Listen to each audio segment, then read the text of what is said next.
বাংলাদেশের সদ্য পদত্যাগ করে দেশ ত্যাগ করা সাবেক প্রধানমন্ত্রী ও আওয়ামী লীগ সভানেত্রী শেখ হাসিনা ভারত ছেড়েছেন বলে কয়েকটি সূত্রে জানা গেছে।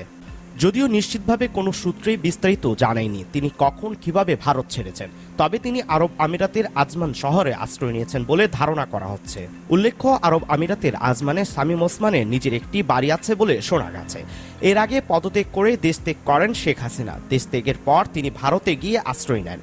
সেখান থেকে ইউরোপ, আমেরিকা ও মধ্যপ্রাচ্যের বেশ কয়েকটি দেশে বাংলাদেশের কয়েকবারের সাবেক প্রধানমন্ত্রী শেখ হাসিনার রাজনৈতিক আশ্রয় চেয়ে ব্যর্থ হন। এর আগে সংযুক্ত আরব আমিরাতে শেখ হাসিনা রাজনৈতিক আশ্রয় চাইলে দেশটি রাজি হয়নি। ব্রিটেন, যুক্তরাষ্ট্র ও মধ্যপ্রাচ্যের অন্যান্য দেশগুলোর মতো সংযুক্ত আরব আমিরাতও শেখ হাসিনাকে রাজনৈতিক আশ্রয় দিতে স্রেফ মানা করে দেয়। কোন প্রেক্ষাপটে এবং কি শর্তে শেষমেশ আরব আমিরাত আজমান শহরে শেখ হাসিনাকে আশ্রয়ের অনুমতি দিয়েছে সে সম্পর্কেও সুনির্দিষ্ট কোনো তথ্য এখনো নিশ্চিত করে বলা যাচ্ছে না। শেখ হাসিনার বাংলাদেশ ছেড়ে ভারতে থাকার ভিসার মেয়াদও শেষ হয়ে যায় বেশ কিছুদিন আগেই। এদিকে আন্তর্জাতিক কূটনৈতিক মহলে শেখ হাসিনার ভারতে অবস্থান নিয়ে মোদী সরকারকে দেশের ভেতরে বাইরে যথেষ্ট চাপের মুখে পড়তে হয়েছে। মোদী সরকারকে বিব্রতকর অবস্থার মধ্যে দিয়ে যেতে হয় বলে বেশ কিছু আন্তর্জাতিক গণমাধ্যম জানায়।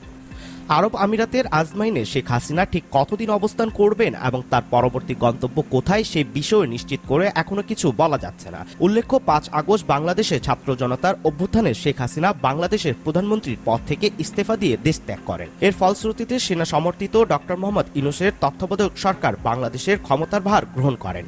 প্রসঙ্গত উল্লেখ্য, জুলাই আগস্টের আন্দোলনে ব্যাপক প্রাণহানি ঘটে। বাংলাদেশের তত্ত্বাবধায়ক সরকার গঠনের পর থেকে শেখ হাসিনার প্রায় ১৬ বছরের শাসন আমলের দুর্নীতি, অনিয়ম, দুঃশাসন আর অসংখ্য বিচার বহির্ভূতভাবে হত্যাকাণ্ডের জন্য এই সাবেক সরকার প্রধানকে দেশে ফেরত এনে বিচারের দাবিতে এখনও ছাত্র জনতা এবং তত্ত্বাবধায়ক সরকার সোচ্চার ও সক্রিয় রয়েছে।